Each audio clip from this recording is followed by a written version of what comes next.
and Drafts with Dave and Chuck. He's He's Dave. I'm Chuck. For the first time, we are actually broadcasting in the same room, the same place, together. Sure, we have our own separate cameras because we're egotistical that way, and but it's kind of nice just to kind of be together for once, Dave. Cheers. So we are at A&R Grill in beautiful Yuma, Arizona. We are here visiting folks for Thanksgiving, and A&R Grill has graciously allowed us to do our live stream from here. I've heard numerous times today that they have the best hamburgers on the planet. Fresh Angus beef, cooked to order, and we've heard that from this guy. Yeah, he told us numerous times today that they have the best hamburgers on the planet. So if you're in Yuma, obviously check out A&R Grill. We'll put the link in afterwards. We'll tag them, and so thanks to Haley here for letting us do our show. So they have a great menu of beers. They got a television with all the beers on it that they have on tap. I'm actually I enjoyed it. I'll have to look at it the first time read, but I'll tell you what the name is. But now I've got a Modern Times American Stout, and I had the name brought up here, and so that I can tell everyone. But the first one I had was the Bootleggers Rocco Red Ale out of Fullerton, California, and now I have the Modern Times Black House American Stout out of San Diego, 5.8 ABD. So this is a fantastic stout. Modern Times, when I see them in the store, it's usually kind of a lighter, fruitier, kind of fruity beer that it's probably not going to be my cup of tea. We had a friend, Barbara, if you're watching tonight, love you. Thanks for watching our dog in the house this weekend. But she left her Modern Times behind, and it was some sort of pineapple, strawberry, something or other. And so I never thought that they actually made a nice dark stout beer. So I'm enjoying this, and we'll see what's on the menu for later in the show that we'll then enjoy. And thanks, Larry. Before we get to Dave, thanks, Larry, for joining us. Happy Thanksgiving to the family in California. Same back at you, man. Thanks for joining the show. So, Dave, what are you enjoying this evening? Yeah. Happy Thanksgiving, Larry. Thanks for tuning in a little bit earlier this week. So I had the first beer I had, I'm on my second. I had a Mother Bunch the Mother that's made in Phoenix. I'm going to try to have Arizona beers while I'm here in Arizona. So that was a 7.1 American IPA. And now I'm having this Uncle Bear's Wolfhound Irish Red Ale out of Gilbert, Arizona. It's 4.6, so less alcohol content. It's Irish Red Ale, but I think Chuck and I agreed it tastes closer to a brown almost. It doesn't taste like a lot of ambers that I've had, but it's good. And then going on to Chuck's Modern Times, I've been to that brewery down in San Diego. They have a lot of great beers. We'll have to get him down there. There's a coconut chocolate nib stout that they have that Whitney really liked, but it's $18 a can. Wow. No. And that, I went up to ask for a growler, and the guy straight laughed in my face. And he's like, yeah, we don't do that here. He's like, you can buy that over there, buy the swag and all that stuff, buy the can. And so she went, and she bought like a sticker, something else, and 2 cans of beer, and her total was $45. And she was like, wait a second. Beer. And they were like, yeah, every can's $18 of this stuff. So that was special occasion beer that she had. Really good. Thanks to A&R Grill. It's nice. This is a nice place. They have it all decorated with a lot of different sports memorabilia and pictures. It's not just in Arizona sports. They have Russell Wilson to my left. You see the Padres behind me. You got Tim Lincecum picture right here, which I like, because I'm a Giants fan. So really nice. I guess it just opened about a year ago. An hour Dad ago. was saying. Just open An hour ago. Yeah, that's a bar, But yeah, there's not as many people as I thought. A gentleman just walked in, and it's been us by ourselves for about a half hour. So, but thanks to A&R Grill for letting us do this here. Before we move on, Barbara already mentioned her. She's watching our dog Drama at home and watching the show. And thank you again, Barbara, for checking in. Also, a new viewer, Rochelle Hutchins. Or maybe not a new Rochelle. Maybe not a new viewer, but a new commenter. So thanks for joining the show. Awesome. Happy Thanksgiving. Miss you and your family and your boys. So many great memories in Tracy with the Hutchins and their boys. And Rochelle just lets you know on the other side of the camera here, we have Jim, Coach Jim, and he's joining us here at the bar. We're here to visit him and Cindy for Thanksgiving. So thanks for checking in on the show today. Absolutely. Awesome to see Rochelle. Love her. So what did we do? What happened in sports this last week? Last week, college football. So I said to watch that Ohio State-Penn State game. It was a huge game. It was a good game. Ohio State pulled it out. Our play it through individual of the week was in that game, defensive end. And so he had a big sack at the end of the game. He had a little moment, but great game. Ohio State ended up pulling it out. They actually moved up, I think, from 2-1 in the rankings now. I think they overpassed LSU. But big win for Ohio State.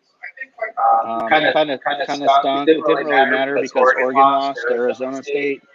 So our team's out of the playoff talk. Freaking Oregon from 6 to 14. So that makes it easier for the playoff committee to pick some teams. But Utah now is there, which I hope they don't win because we'll still end up playing them in the Pac-12 championship game no matter what. That'll be in Santa Clara in Levi Stadium where the 49ers play. And then we had talked about Alabama and Auburn having really cheap games at the end of the year. And the point spreads were like 50 points apiece. And guess what? They met the point spreads. Yeah. Alabama with a backup quarterback won 66-3 against Western Carolina. And Tua Tagovailoa, the injured Alabama quarterback, was up for the Heisman. His little brother, Talia, actually came in near the end of the game as a freshman and threw a touchdown pass because it was such a blowout. He's the third string quarterback at Alabama as a freshman. So, and then Auburn won 52-0 against Samford. So just cheap cupcake games at the end of the year that we talked about last week. And everything happened that we thought was going to happen. It was basically a bye week. A lot of the starters for Auburn and Alabama only played the first half and came out, so they got to play second, third stringers. At the end of the season, that just feels really cheap. So it was everything we had talked about. The Oregon game should have been an easy game also. Playing an unranked team, should have been able to go in and take care of business without any issues. I'm not taking anything away from Arizona, but where the Ducks were sitting, they knew the hype, they knew where they were. So carry on. Yeah, Oregon had a terrible. Crying inside. Oregon had a terrible first half. Herbert threw 2 interceptions. He didn't look like a Heisman guy. I had friends there at the game, some rooting for Arizona State, some rooting for Oregon. I was getting texts and messages the whole game. So yeah, that was a rough way to go out to lose to Arizona State. But congratulations to my cousin Matt, your college won. Good for you. And your wife, Kathy, who are both Arizona State Sun Devils. So we'll move on, to my true love. English Premier League soccer, Chuck. I don't see any of that on the wall here. Well, they don't know what's good, I guess.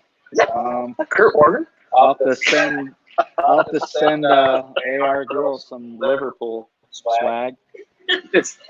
And so Liverpool won 2-1, but as did Manchester City, and Tottenham won which I have that long-standing bet that I talked about that they need to keep losing for me to win that bet. But good win for Liverpool again. We've only lost one game this season, but Liverpool moves on. Moving on to NBA action. I felt really good about leading you all to these games last week because they were great games. The first game I said to watch was Boston and the Clippers at the end of the show last week, and the Clippers won 107-104 in overtime. So overtime game. Kawhi Leonard actually blocked Kemba Walker at the end of the game when Kemba was trying to tie the game to take it to a second overtime, and so he swatted his attempt. Another good game I said watch if you wanted to see Carmelo Anthony. He's back, signed with the Blazers. Portland played Milwaukee, maybe the best team in the East, and Portland lost 129-137. Carmelo had 18 points. Very solid game for a guy who hasn't played for like a year. And then Giannis, the MVP. So if you want to see old guy that used to be really good against new MVP guy, the MVP won. Giannis had a triple-double, 24 points, 19 rebounds, and 15 assists. So he kind of showed Carmelo, I'm the new guy in town, and I'm the MVP, and this is why. So that was kind of fun to watch, just to see old versus young, you know. And then it was another Clipper game that I invited you to last week. And the Clippers won again against Houston. So you got Westbrook, Harden going against Paul George, Kawhi Leonard. And that game ended with the Clippers winning by 3 points, 122-119, and Kawhi hit the game winner. So Kawhi had a big week. Blocked the shot to save the game from going to double overtime, hit a game winner. Is he still playing back-to-back nights? No. But he's got all this energy to block shots and hit game winners. So I guess the strategy's working out.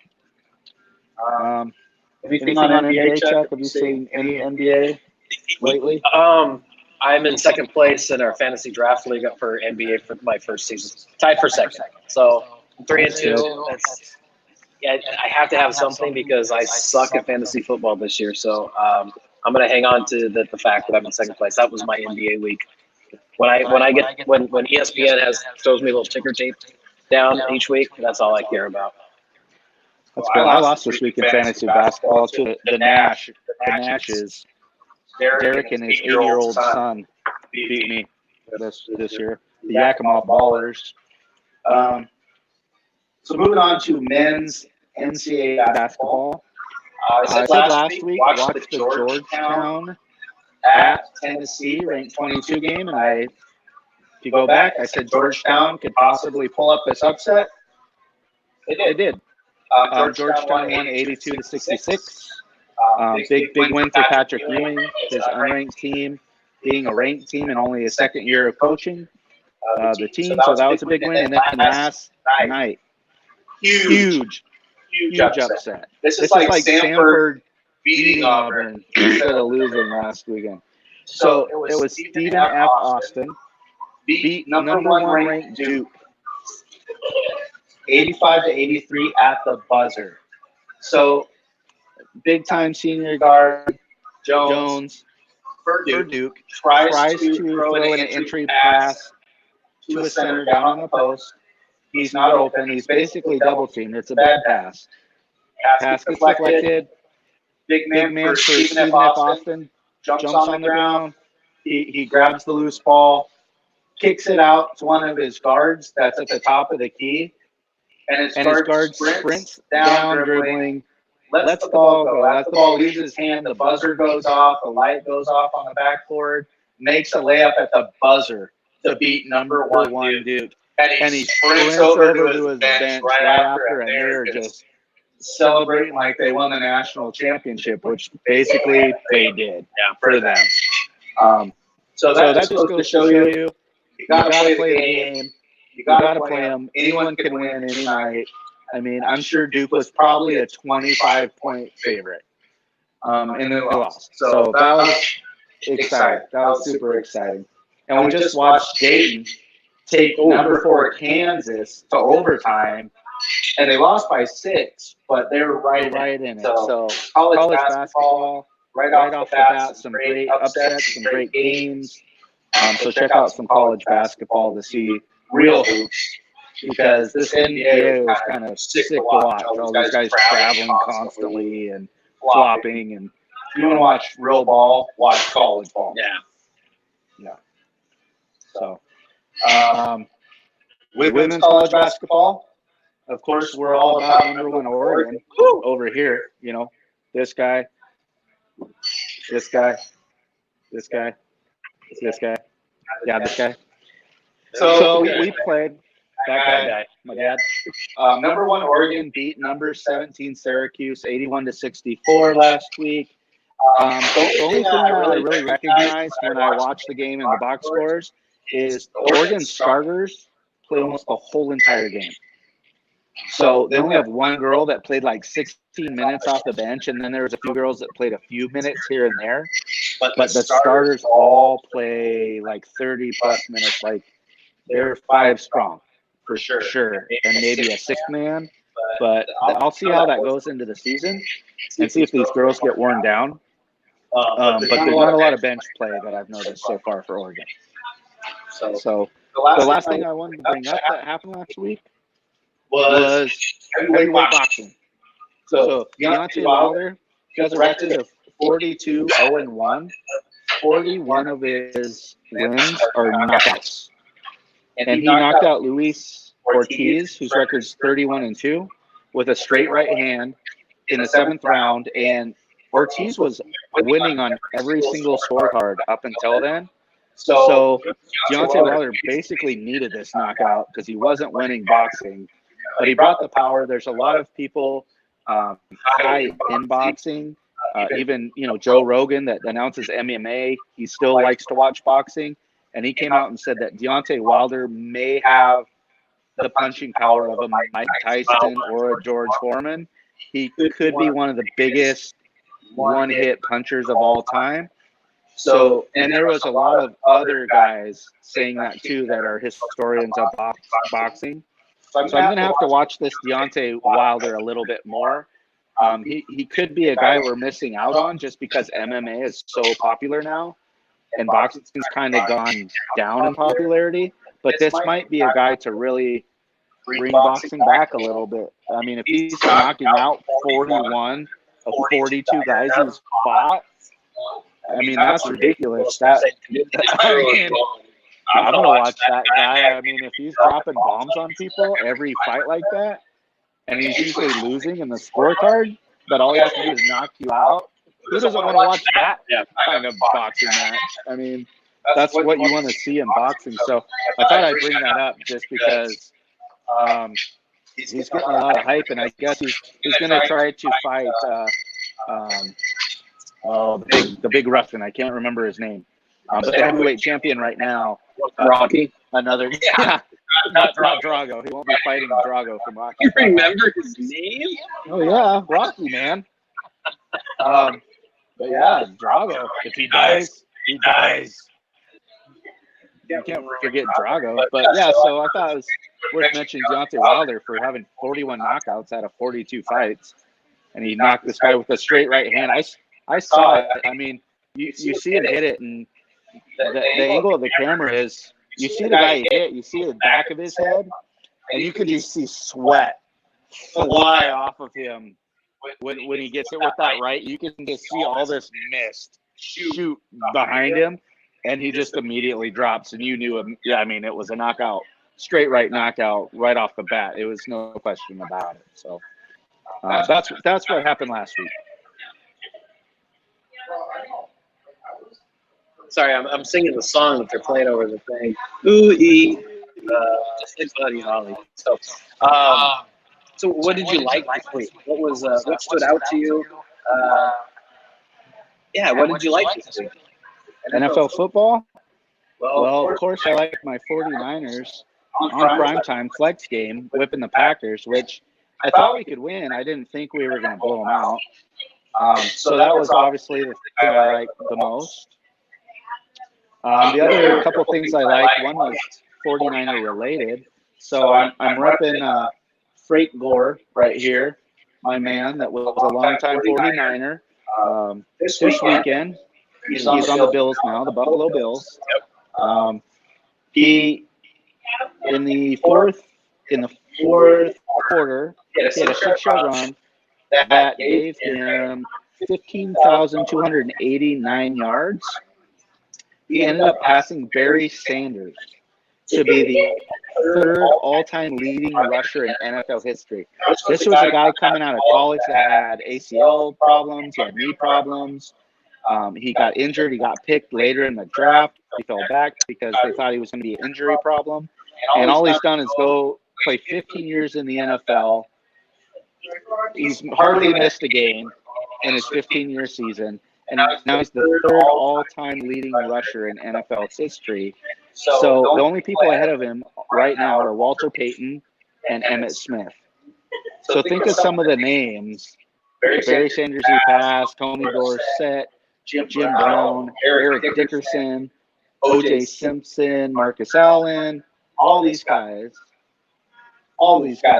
he's passed all of them.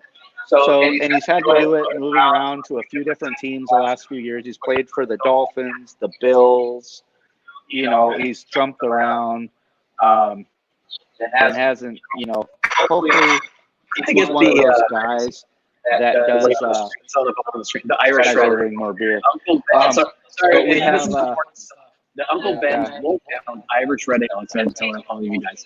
So thank you. So that's what he ordered. You heard the order. It's coming up. But yeah, Frank Gore, I hope he's one of those guys where when he's ready to retire, 49ers, he wants to come back and sign him to that one-day contract. He retires as a 49er. He's going to go into the Hall of Fame someday as a 49er. So just a great weekend, seeing a guy that I've always enjoyed, that was on my team, that I rooted for, that I've seen live, that I've paid money to go watch, become the third leading rusher in NFL history. So that was a big highlight for me personally. And then the last one was another record-breaking situation. So Mike Evans, wide receiver for the Tampa Bay Buccaneers, he had enough receiving yards this week to eclipse 1,000 yards for the year. And now him and Randy Moss are the only players in NFL history to start their first 6 seasons with 1,000 yards receiving or more in their first 6 seasons. So congratulations to Mike Evans too. That's a great feat to be, one of only 2 guys to do it, him and Randy Moss. So those are the things that I really like. What did you really like, Chuck? I liked, being somewhat of a Rams fan, or NFC West fan, this is hard to say, but I really like Lamar Jackson this week. This young man, it was lights out. 5 straight touchdowns. 5 series, 5 touchdowns. On the 5th series, it was 4th and longer. They were going to bring out the kicker. Penalty, got him a little bit closer. You know what? Let's go for it. And they scored a touchdown. I mean, this young man and this team, led by this young man, made the LA Rams look like a high school team. It was an embarrassment how easy they could go down and score. And I kept yelling at the TV, yeah, you kick field goals, they're going to score touchdowns. You kick field goals, they're going to score touchdowns, and that's exactly what happened. So Lamar Jackson, I liked watching this young man play, and I like the fact that he runs. You look at Michael Vick had 13 seasons in the NFL before he took himself out with his actions. But you know what? They never changed his style of play. They tried to. Didn't work. Michael Vick plays Michael Vick ball. I just hope they don't change this young man's way of playing. Has some success for a couple of years, and hey, let's make him a pocket passer or something. I hope they don't do that because I think that was the downfall of Cam Newton, Marcus Mariota, Jameis Winston. You took RPO guys, and the threat of RPO. Even though you run RPO, as a coach, I'm going to tell you guys, if you run an RPO offense, you actually have to have the quarterback run. You have to use the option more than one time and a half. So, and that's exactly what the Ravens do. And this young man, it opens up holes and teams quick. He hits them. He recognizes them. So, but I'm just really on board with this kid right now, and that's what I like. Yeah, I agree. That kid, I mean, he's definitely the front runner for MVP, I think, right now. Especially after the last couple games. I think Russell Wilson and him were right together. But after the last 2 weeks, I think Lamar Jackson's definitely got the distance on Russell right now with six games left, 5, 6 games left. What do you guys think? Anyone that's watching still? What do you guys think? What did you like this week that stood out to you? And whatever it is that you watch, whether it's NBA or NFL or whatever it is that you're watching, just what did you like? Just put it in the comments. We'd love to hear it. So,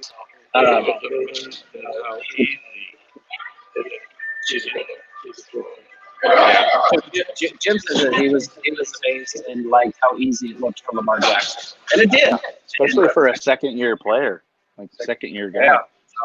What did you not like? I didn't like that the Raiders had won 3 straight games and then got absolutely dominated by the Jets. I mean, you're in this fight for a wild card. You're not going to catch the Chiefs probably in your division to win that. So, but you're still in a wild card situation to try to get in the playoffs. And to win 3 games in a row and then get blown out by the Jets, I was really disappointed in what the Raiders put on the field last week. So that was my what I didn't like, because a team that's won 3 in a row should have momentum against a team that's not very good. You got to win that game. You have your schedule in front of you. There's games that you should win that you got to win, especially if you're fighting for a playoff spot. If they're out of the playoffs by 1 game, it could be that game if they didn't show up against the Jets. That could have got you in the playoffs. So at the end of the year, once you're rolling, you have momentum where you've won multiple games in a row and it looks like things are clicking. You can't have these hiccup games near the end of the season. So that's what I didn't like. Yeah, I'm on the same train as you are with that. Oakland is just that was an embarrassing loss. Good congratulations, Jets. For winning that game, but yeah, you're on a roll. You're looking to become dominant, and even in the coach coming into his own, the players and Carr. I even said it, weeks ago that I'm not a Carr fan, but I'm getting on board with the way David Carr is playing, and that's just a huge letdown. You're playing Kansas City this week, which is you're a huge underdog in that. And you drop one of the Jets. I just think the game plan against this. I think they just skipped this week or last week. Jets, we got this. Okay, let's work on some stuff this week for the Chiefs, and let's do this. And they just didn't take the Chiefs seriously. The Jets seriously enough, and and drop one. It happens, I guess, but that's embarrassing. Embarrassing. So that's I agree with you. I'm the transition. This is a lot different being, on site and doing different things. And in my studio at home, I have 2 big monitors and my laptop in the middle. And now we got the MacBook, the iPad with scores. I've got the outline on the phone. We've got Dave over here, and he's got his written outline, trying to keep up, Dave. Jeez. He's a slave driver. He looks at me like, you're slacking. So I am. So Dave made up some distance on me this week. And I think I had like a 4-game. Yeah, 4-game lead. 4-game lead at one point, and it got a lot closer this week. So this week, Dave was an amazing 5-0. I haven't even had a 5-0 week. Did I? Have I? Or did maybe, I don't know if I did or not. I don't know. That's just amazing. 5-0. Hit all the picks. I had a second place amazing finish at 2-3.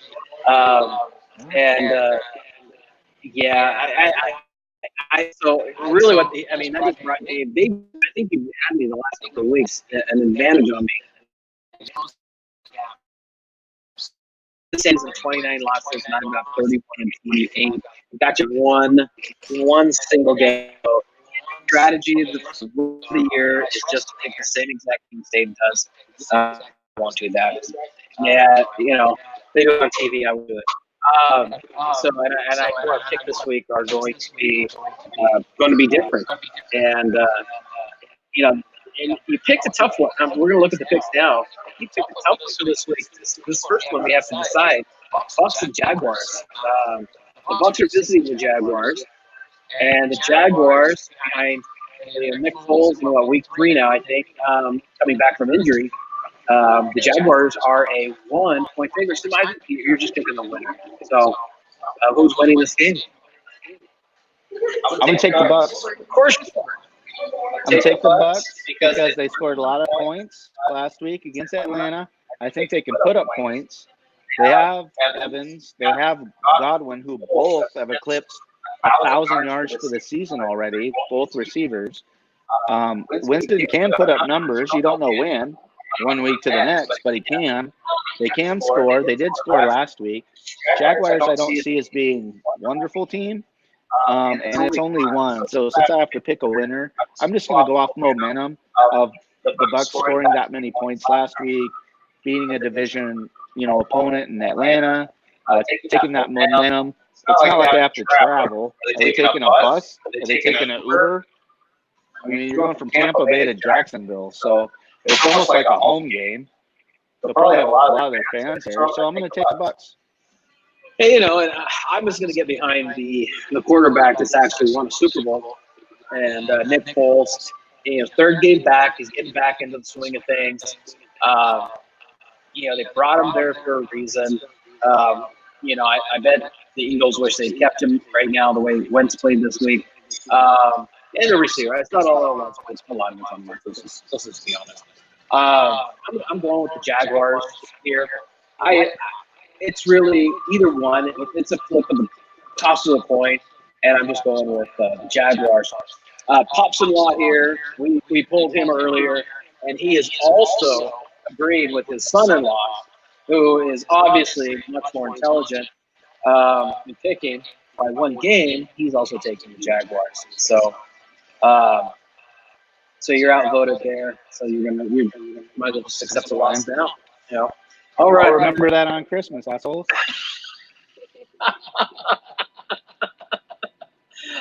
Hey, put it in the comments, Larry. If you're still watching, whoever's watching, put in the comments who you think Bucs Jaguars. Who's winning this game? And all right, moving on to the Vikings are visiting the Seahawks.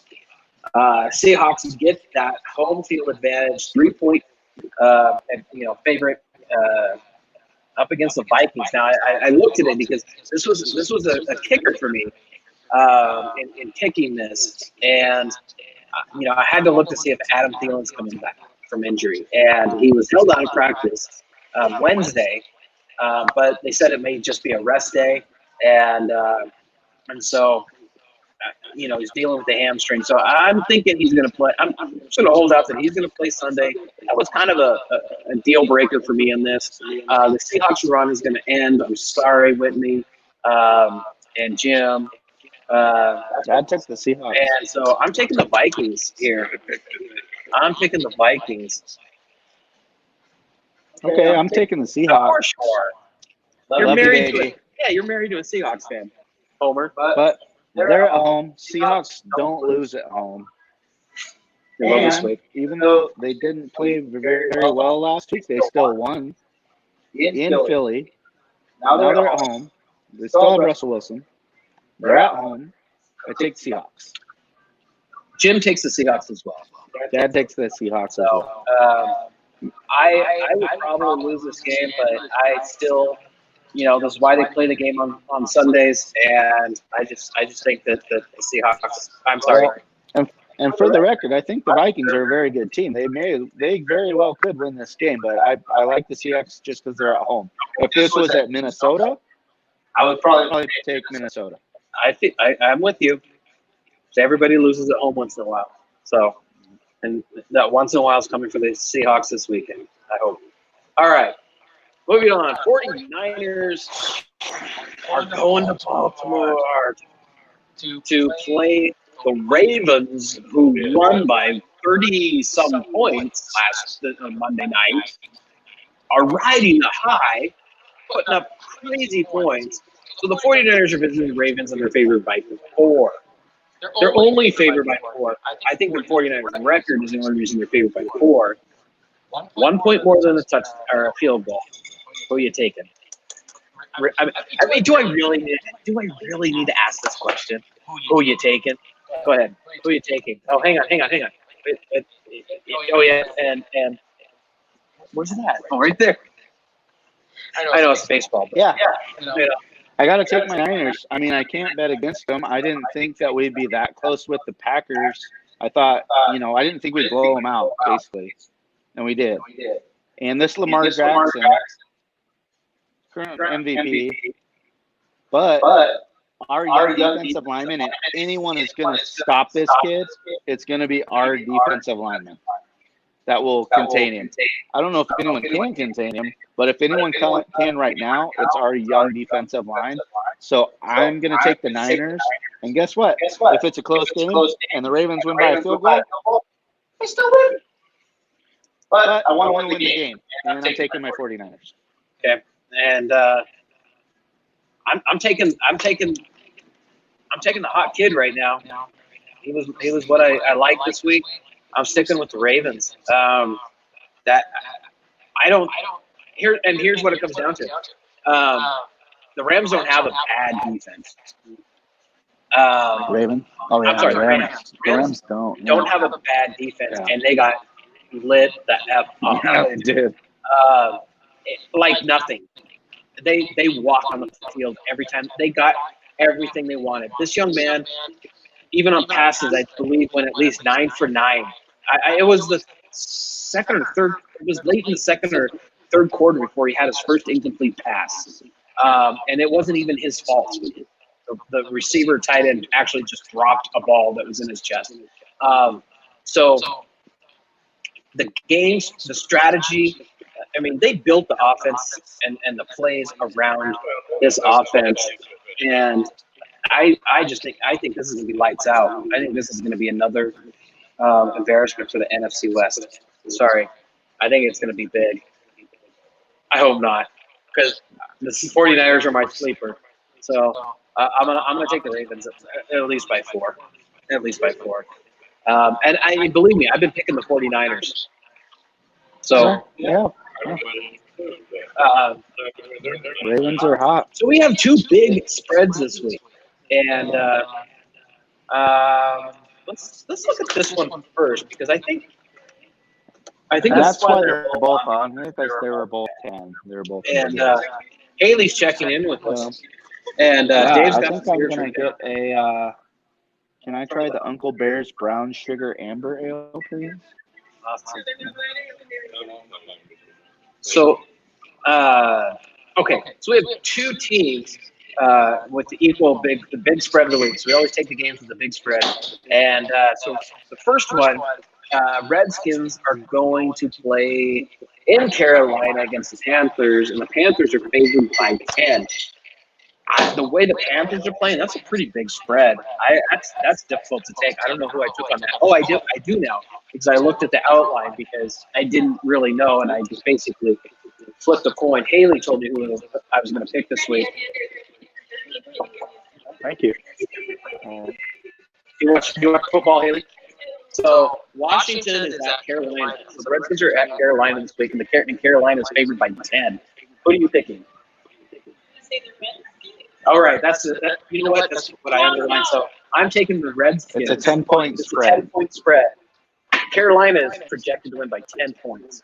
It's a lot of points. Well, they don't have injured reserve the rest of the year. I'm a Giants fan, so I don't want the Redskins. So I'm gonna have to go with Carolina. Now she's going with Brian Sawyer. We have another Giant fan. Yeah, she's a Giants fan. She can't take the Redskins. Well, I'm taking and my Aunt Candy. She's also a Giants fan. Yeah. But they're going to lose this week, because the Redskins are not going to lose. They may lose, but they're not going to lose by 10 points. And that's what I say. And Jim agrees with me on that the Redskins will lose by 10 points. I won.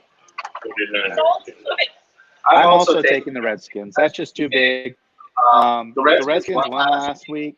Haskins missed the last play of the game because he was taking a selfie with a fan where he couldn't get into victory formation.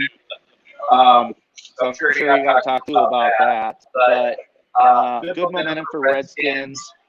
Carolina's not as good as they were at the start of the year. They reeled off a lot of wins in a row near the start of the year, and they kind of dropped off. So I think Panthers win, not by 10. So, so the other big game of the week with the largest spread, and I think this is still kind of a big spread for this game, but the Raiders are going to KC. The Raiders are going to play the Chiefs. The Raiders just got embarrassed by the Jets, and the Chiefs are favored by 10 here. 10 points. I think this is a big spread. It is a big spread. It's a big spread, but I agree with it. I'm taking the Chiefs. I'm taking the Chiefs. We're all taking the Chiefs. Dad's taking the Chiefs. I'm taking the Chiefs. After what the Raiders did last week, I can't make myself say Raiders. That was just. And they're at Kansas City. Kansas City's a really hard place to play at. Kansas City's a very good team. They have Mahomes.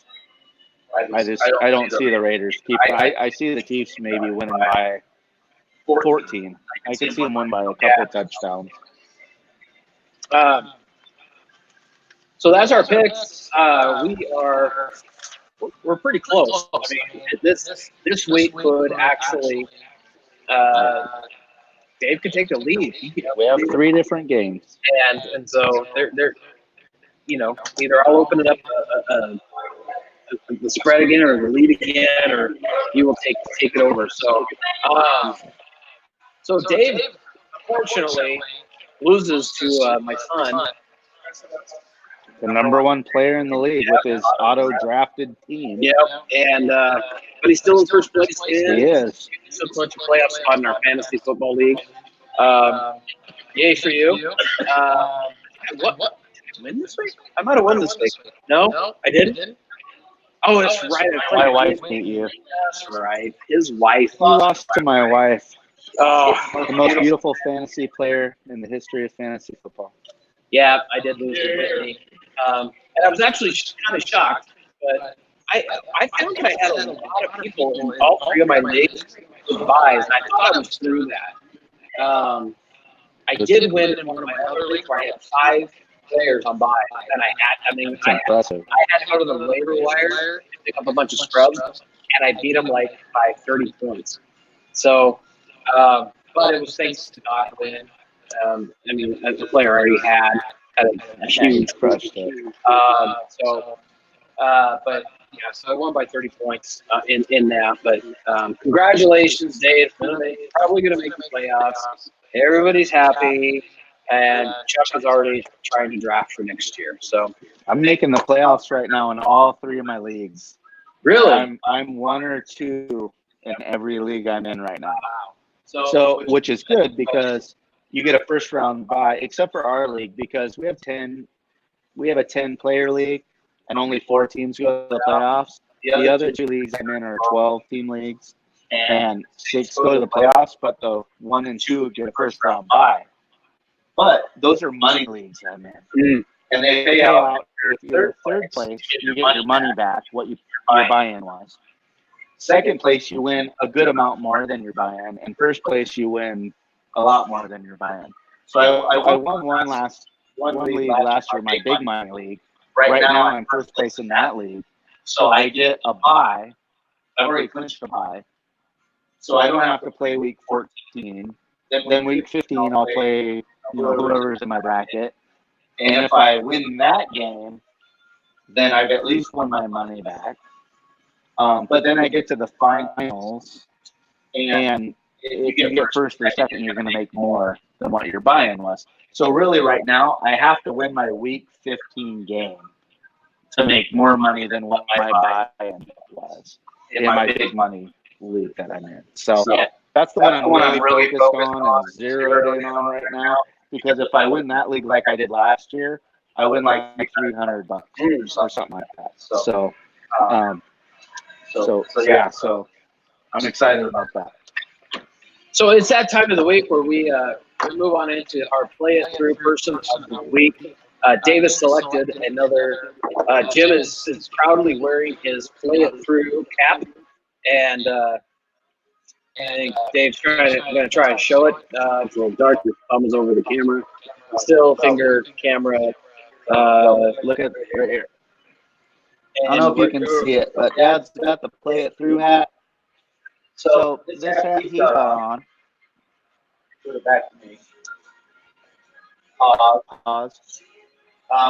But, so the hat he has on is gray and blue. If you go to the American Diabetes website, their colors are blue and gray. It's basically gray font, and then they have a blue circle. That's their logo, basically. But my dad has type 2 diabetes. He's got knee-high socks on right now that help his circulation. It's messing with his vision right now. So this is the kind of thing I'm talking about. He's wearing it. He's, representing what his it is. I wear that to represent what it is, so support him. And so anybody that wants to know more about Play It Through, you can send us a message, and I'll get back to you. And I think my just went out. Hopefully you can all still hear me. You're upside down all of a sudden. I'm upside down. Oh, not on the broadcast, though. Hopefully not. And hopefully you can hear me still. If not, hopefully this earbud will kick in. But, so, play it through. If you want more information, you can always go ahead and send a message to us on SportsnDrafts. You can send a private message through Facebook. And I don't hear you. So,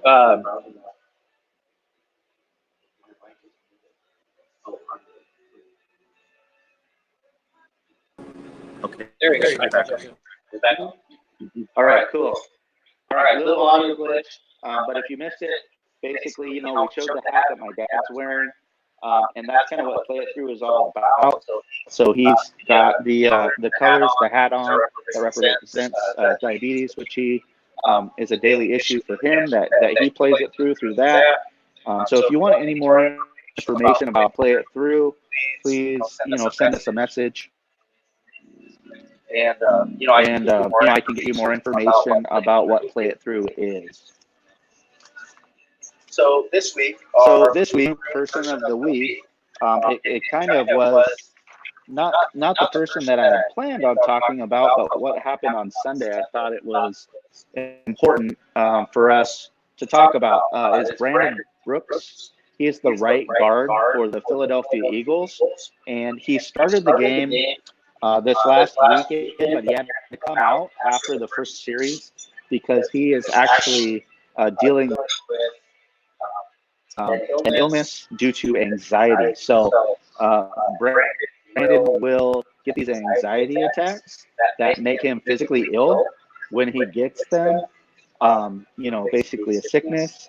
And after the first drive of the game, he felt this coming on. He couldn't stop it. He couldn't make it go away. So he had to come out of the game. And he couldn't finish the game. Brooks came out and said on social media, he's not ashamed or embarrassed by this. It's just part of his life. He's had it under control for the last couple years. But Sunday was a little setback. It hadn't happened for a long time where he had to miss a game or come out of a game. So he's missed 5 games during his career as a result of this anxiety-related illness. So before Sunday, it hadn't happened since 2016 that he missed any game time because of this. He sees a psychologist once a week to help, keep his strategy on how to fight these anxiety attacks, how to deal with them so that they're short and he can get over them quickly and resume what he's doing. But it's something he deals with every day. His coaches came out and said everyone supports him. They understand what he's going through. He actually has a teammate, his right tackle, so another fellow offensive lineman, Lane Johnson, also deals with anxiety. They've shared often that they get sick at the same time, pregame, before the game. They make jokes about it to try to help each other deal with it and let each other know that they're not alone in this. But despite his anxiety issues and this illness that comes with his anxiety, Brooks is the highest paid guard in the NFL. After his new 4-year deal extension through 2024, it's worth $56.5 million, $30 million guaranteed. So even though he has this affliction, this anxiety, this illness, it goes on to show that you can play it through and still be the highest paid person at your position in the NFL while you're dealing with this.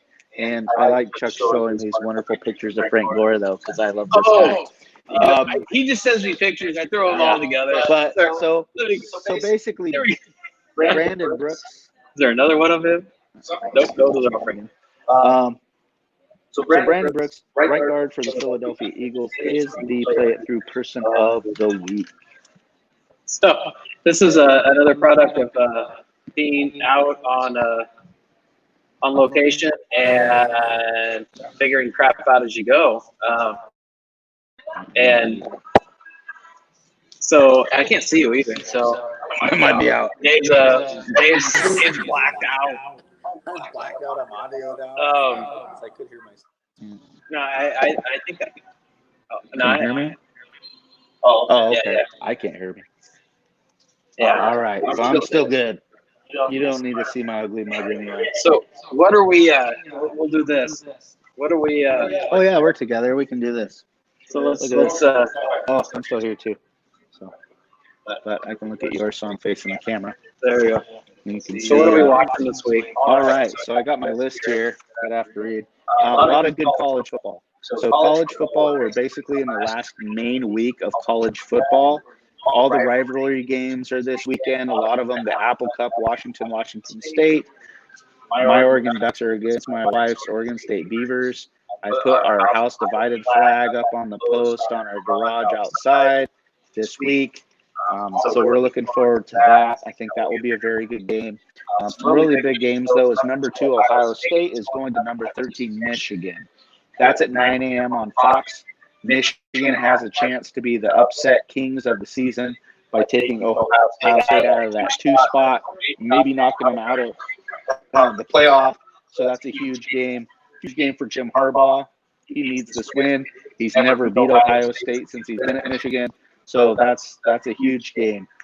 Number 5 Alabama is at number 15 Auburn. So after their cupcake games, they play each other, and Alabama has to go with their backup quarterback and go play number 15 Auburn. That's at 12:30 on CBS. So, if Auburn can actually make an upset on that game, Alabama has no shot in getting in the playoff, basically. So Auburn can also play spoiler just like Michigan. Number 9 Oklahoma is at number 1 Oklahoma State. So not as big of a game, but it's a good in-rival game. Both teams are ranked. Oklahoma has a long shot to get into this playoff, but they still do. Jalen Hurts for Oklahoma still kind of up for the Heisman. If he can have a big in this rivalry game, maybe he moves up to try to be in the Heisman race. That's at 5 p.m. on Fox. Number 12 Wisconsin goes to number 10 Minnesota. Minnesota is kind of the fall asleep team this year. They've only lost once. They could win the Big Ten.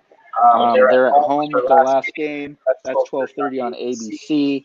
See what they can do for themselves. If they can only end the season with 1 loss in the Big Ten, and if Michigan can beat Ohio State, maybe Minnesota has a shot of moving up and at least being in the discussion with 1 loss, winning the Big Ten to get into that playoff. And then just two teams that are ranked. Number 19, Cincinnati. At number 18, Memphis. It's not a huge game as far as playoff implications or anything like that, but it's 2 ranked teams, near the last game of the season. That's on Friday at 12:30 on ABC. So it's actually an afternoon game in the day on Friday.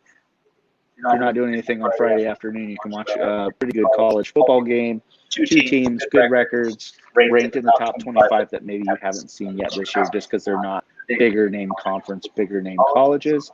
But maybe they're really good. So check them out. Men's college basketball. Number 11, Oregon, is going to number 13, Seton Hall. If you remember from previous shows, Seton Hall is one of my sleepers this year that I think is going to be really good. They have a kid, Miles Powell, on that team. He's a 6'2 guard that lights it up.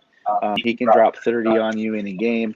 That game is actually on right now, 6:30 actually Pacific time, so it's an hour away.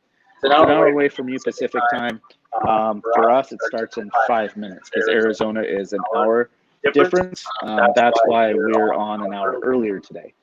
So that game's going on ESPN2 right now. So if you're a Ducks fan, watching Ducks basketball right now on ESPN2. Number 1 Duke, who lost yesterday to Stephen F. Austin.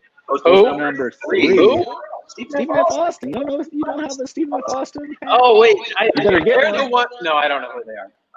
But they go to number 3 Michigan State on next Tuesday at 6:30 on ESPN.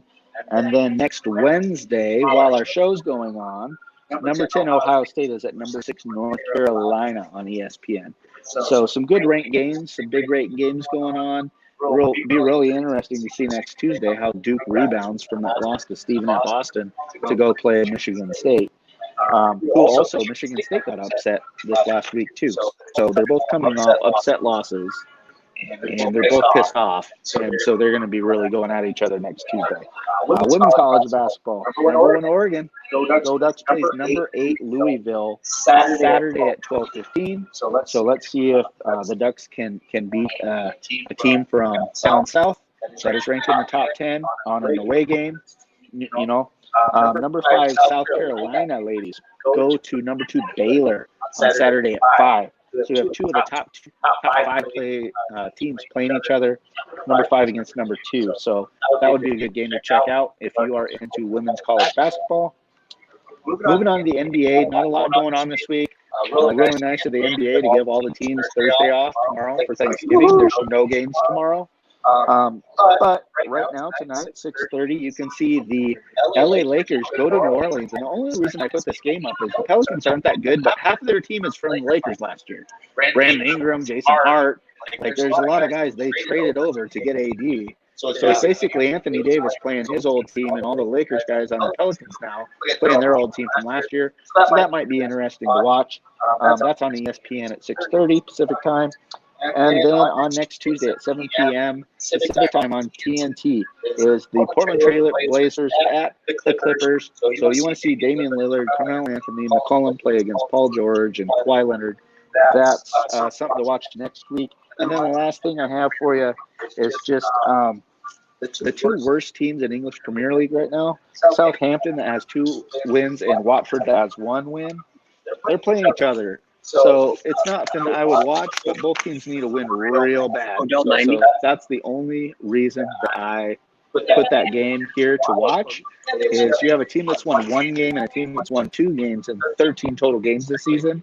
They're both the 2 worst teams in the English Premier League. So if you're a fan of those teams, which I don't know any of your fans, but if you want to see your team get a win, one of them is going to get a desperation win this season in English Premier League. So that's what we have to watch this weekend up until our show next week. So I before we were talking about NFL, there was a topic I wanted to talk about, and thank you. But let's talk about football tomorrow. We have 3 games tomorrow. Yeah. We did not pick these games, so it won't count. But let's talk about we have the Bears-Lions tomorrow on Thanksgiving, 10:30 a.m. You taking the Bears or the Lions? I'll take the Bears. Bears. Jim, The Bears. or Lions? Bears. That's with the Bears. 2:30 tomorrow. You have the Bills and Cowboys. Ooh. Cowboys are everyone's getting fired. I'm taking the Bills. Cowboys are everyone's fired.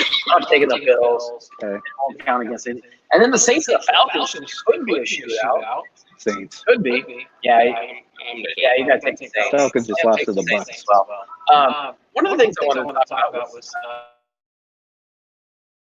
totally forgot was the Monday night game. The Ravens, the Rams. What's that? I'll let you take this one away because you wanted to take this, and I'm gonna hit the bathroom. That's what I wanted to do. Okay, No, this is your topic. You wanted it. Dave's taking a commercial break. So you have the Let me know if it's a two-roller. Ravens and the Rams this Monday night. Watch this game. I watched about halfway through the fourth quarter, and I was about done. As soon as you go to backup quarterbacks, you know the game's in the bag. What I want to know what you guys think about the Rams that bad or the Ravens that good. The Ravens are that good, and the Rams they have talent, but they're playing bad, and so much so on the offense. I mean, Todd Gurley, fantastic year last year before. He likes to skip years. But Jared Goff, this guy's making a lot of money, off your team right now. He's not playing like it. Interceptions, almost sacks, throughout the season. This guy just isn't playing.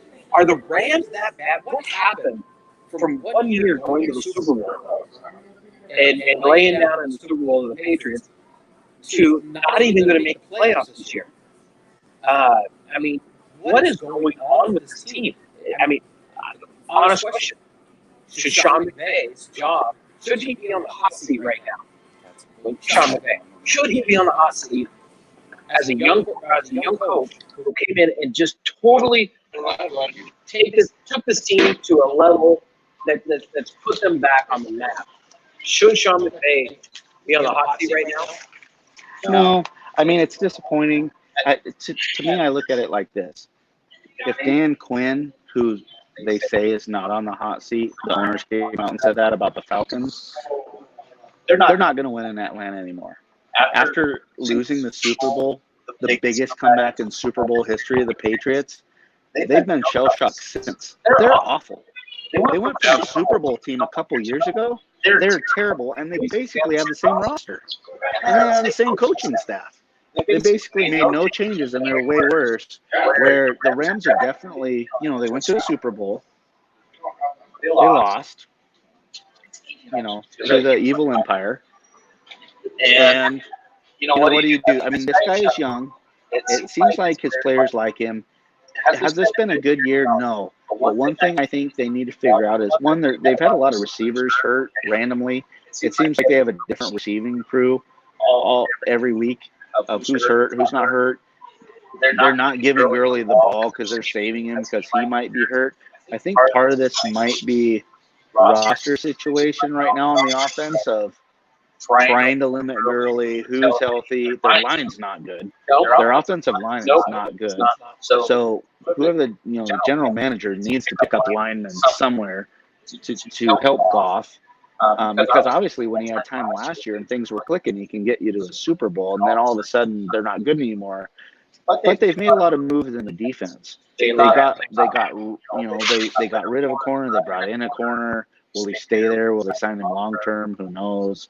Aaron Donald's their mainstay, but what do they have behind that? They got rid of Sue. Yeah, you have Brockers, you got Donald, but really, what else is there? They've moved pieces around. I don't think he's on the hot seat just this year because he just got him to a Super Bowl and now he's had a bad year. But I think maybe next year, if it's more like this where he's 500, then yeah. I think he's okay this year. But I think if it's midway through the season next year and he's like 4-6, then yeah, then maybe. I mean, he's a young guy. I think they'll give him a little bit more time. So I don't think he's on the hot seat immediately right now. But I think it could happen next year if they're not good. So, all right. Well, that was my topic of the week. If you guys watch this recast, either on YouTube or Facebook, give us your thoughts of what you think about the Rams. Are they bad? Just bad this year? Is it a fluke? Should anyone's job be on the hot seat? Or is it just literally that the Ravens were that good? The Ravens are that good, but the Rams have just been playing bad. It's not just this game. So yeah, they didn't play good against the Bears. The Bears just played worse. The game I saw live, the Rams won, but I wasn't impressed. live watching the Rams. So we're going to go ahead and close the show. And thanks again for joining us. Happy Thanksgiving tomorrow. Enjoy your family. Thanksgiving. We absolutely will, Kim. Again, most people are probably hopping on now because this is the normal time on the West Coast that our show actually begins. And hey, we're going to end it now. But Watch the recording. Yeah, watch the whole thing recording. Put your thoughts in the comments because we'll still come back to it next week. And so have a fantastic Thanksgiving, everyone. From our family to all of yours, and enjoy your Thanksgiving. Enjoy your brew or wine or whatever it is that you're enjoying this weekend. Coke Zero. And thank you again to A&R Grill for allowing us to do our show from their facility. Thank you to Haley for coming over and keeping the beer supply going. Man, I want that every week. Right? To somebody, That's going to be a bummer next week. Or maybe the beer maybe, kind of like when you go golfing, you got the beer maybe driving around the park, just has the beer available for you, Jeez. Bring it to you. I know. What kind of luxury is this? Hey, you want another I wondered beer? if you would do that for me at the show every week. Just bring me a fresh beer every week. Love you, babe. Not expecting it. So, all right, everyone. Have a fantastic week. We'll see you next Wednesday. Back to our regular time, 5:30 on the West Coast. All right. Happy Thanksgiving. And, bye now.